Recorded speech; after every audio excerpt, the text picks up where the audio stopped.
আজকে আমরা দেখাবো স্টেট ফার্স্টে কীভাবে আপনার কুরিয়ার সার্ভিসে বিজনেস অ্যাকাউন্ট খুলতে হয়।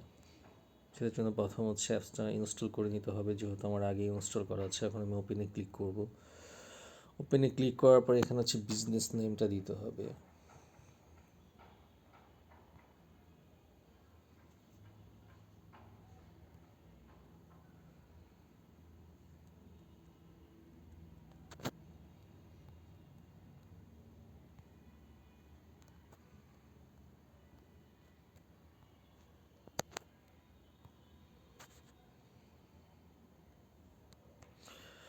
প্রথম আমরা বিজনেস নেমটা দিয়ে দিলাম।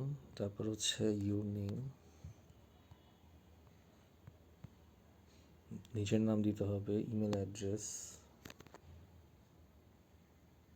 যে কোনো একটা ইমেল অ্যাড্রেস শেয়ার করতে হবে এখানে, যে কোনো একটা।